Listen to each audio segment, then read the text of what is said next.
Bonjour. Cours de mathématiques niveau seconde, notion de vecteur, vidéo numéro 2. Cette vidéo est en lien avec un cours numérique présent sur le site Scol Mathématiques. Alors, paragraphe 3, ce qu'on appelle des vecteurs égaux. On peut donner du sens donc, à l'égalité, donc AB égale CD. Bien que les segments orientés, l'un d'origine A et d'extrémité B, l'autre d'origine C et d'extrémité D, soient différents. Voilà, on a deux segments orientés qui sont différents mais qui sont égaux. Alors pourquoi? Remarque, un vecteur est caractérisé par une direction, un sens et une longueur, ça nous l'avons déjà vu, qui sont ceux de tous les segments orientés qui le représentent. D'accord? Un vecteur est donc représenté par un ensemble de segments orientés qui ont une même direction, un même sens et une même longueur. Une égalité de vecteurs du type AB égale CD signifie que leurs segments orientés à ces deux vecteurs, AB et CD, sont parallèles, de même sens et de même longueur. Donc l'égalité de vecteurs du type AB égale CD signifie que leurs segments orientés sont parallèles, de même sens et de même longueur. La translation qui envoie A sur le point B est donc la même que la translation qui envoie le point C sur le point D. Alors voilà, on a ici, tout ça représente évidemment un même vecteur U, d'accord? Un même vecteur U. Tous ces segments orientés sont tous parallèles les uns par rapport aux autres, vont dans le même sens et sont de même longueur. Alors, propriété. Deux vecteurs, AB et CD, sont égaux si et seulement si. Alors, cette expression a une importance, on va l'expliquer un peu plus tard. Le quadrilatère ABCD est un parallélogramme éventuellement aplati.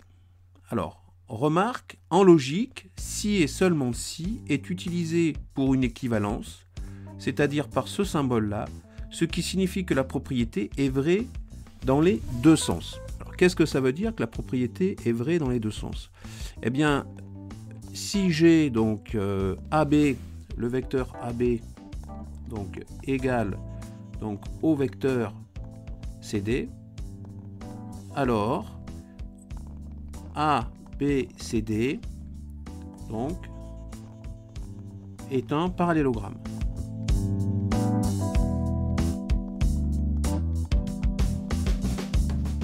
Est un parallélogramme.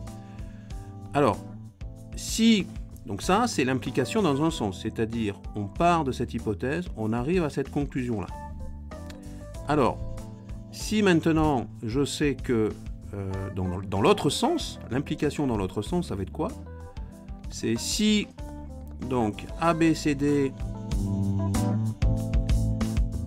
est un parallélogramme, je vais le dessiner comme ça. Alors, AB égale, le vecteur AB est donc égal au vecteur CD. C'est-à-dire que les représentants, les segments orientés de ces deux vecteurs sont tous les deux parallèles, de même longueur et de même sens. Donc on voit que l'implication, elle est dans les deux sens. C'est pour ça que l'on met cette double implication. Et ça se traduit en français par si et seulement si. Alors, démonstration. Alors, la démonstration est la suivante. AB, le vecteur AB est égal au vecteur CB. Si et seulement si, donc la translation AB transforme le point C en D. Donc, si et seulement si, donc l'implication va dans les deux sens, AD et BC ont le même milieu. D'accord? Si AD, et le segment BC ont même milieu. Et donc, si et seulement si, ABCD est un parallélogramme. Donc, on a cette double implication, AB égale CD, qui est équivalent à dire que ABCD est un parallélogramme, qui est une propriété importante de ce cours sur les vecteurs. Alors, un exemple, on vous demande de construire un point défini à partir de vecteurs. À partir du parallélogramme ABCD, construire les points E, F, G et H tels que. Alors, on veut que le vecteur DE soit égal au vecteur BC. Donc, je vais dessiner un représentant, un segment orienté de ce vecteur DE. Alors, on voit que le E, je ne l'ai pas, donc je ne peux pas le dessiner, celui-là. Par contre, j'ai BC. Donc, BC, je vais donc le dessiner ici. Voilà. J'ai ici un segment orienté BC, qui est un représentant du vecteur BC. Alors, je vais donc dessiner un deuxième représentant de ce vecteur BC, un autre segment orienté, parallèle, de même longueur et de même sens. Voilà. Et ce segment-là, je vais le déplacer pour qu'il prenne comme origine D. Et donc, je n'ai plus qu'à dessiner l'extrémité E. Donc, mon point E est ici. D'accord? Donc, j'ai deux segments orientés qui représentent le même vecteur. C'est normal. Donc, il y a bien cette égalité de vecteurs. C'est normal. Puisqu'ils sont ces deux segments orientés, ils sont tous les deux parallèles, de même longueur et de même sens. Alors, de la même façon, je vais dessiner donc le point F. Donc, j'ai DC. Donc, on va prendre DC. Donc, DC, voilà, je vais donc dessiner ici donc un représentant, un segment orienté du vecteur DC. Je vais en dessiner un deuxième parallèle de même longueur et de même sens. Voilà, il est ici. Avec le logiciel, c'est assez facile. Et je sais que dans mon égalité, donc j'ai CF égale DC. Donc, si vous voulez, le point C est l'origine du deuxième segment orienté. Donc, il suffit de mettre mon segment orienté ici. Et je peux donc après dire que voilà, le point F se trouve ici. Alors ensuite, de la même façon, j'ai BG égale AB. Donc, je vais dessiner donc, un segment orienté du vecteur AB. Voilà, ici. Et il faut que j'en dessine un deuxième qui soit parallèle, de même longueur et de même sens. Et qui est pour origine B. Donc, je vais le glisser ici. Et je vais le glisser ici. Voilà. Et j'obtiens au final, ici, mon point G. Donc il me reste le dernier. Donc le dernier, ça va donc être HA égale BC. Donc j'ai BC qui est ici. Et on voit que cette fois, le point A est l'extrémité. Donc je dessine un deuxième segment orienté parallèle de même longueur et de même sens. Donc, et il faut que dans ce segment orienté, il ait le point A comme extrémité. Et donc, je vais donc le mettre comme ça, ici, et je n'ai plus qu'à représenter le point H qui va être l'origine de ce segment orienté. Donc, j'ai ici mon point H. Voilà.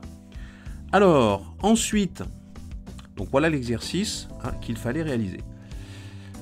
Autre propriété, pour tout point du plan A et B, AM égale MB, le vecteur AM est égal au vecteur MB, si et seulement si, donc ça veut dire que l'implication a lieu dans les deux sens, M est milieu de AB. Alors, je répète, ça veut dire que si j'ai donc l'égalité AM égale MB, alors je peux en déduire que M donc est le milieu du segment AB, de même que si M milieu de AB, du segment AB, alors je peux en déduire, donc si M milieu de AB, alors je peux avoir l'égalité suivante, AM égale MB. Donc l'implication, elle a lieu dans les deux sens. D'accord? Alors, M est milieu de AB, c'est équivalent à dire que M est élément du segment AB et que MA égale MB. Les points, c'est équivalent de dire aussi, ceci est équivalent à dire que les points A, MB sont alignés dans cet ordre et que MA égale MB. C'est équivalent aussi à dire que les droites AM et MB sont parallèles, le sens de A vers M est celui de M vers B. Donc, d'accord? Donc je répète, les droites, donc ça c'est équivalent à dire que les droites AM et MB sont parallèles, que le sens de A vers M est celui de M vers B, et en plus que MA égale MB. Et tout ça est équivalent à dire que AM est bien égal, le vecteur AM est bien égal au vecteur MB. Alors, eh bien voilà, cette vidéo est terminée. J'espère que ça vous a plu et je vous dis à bientôt sur le site Skol Mathématiques.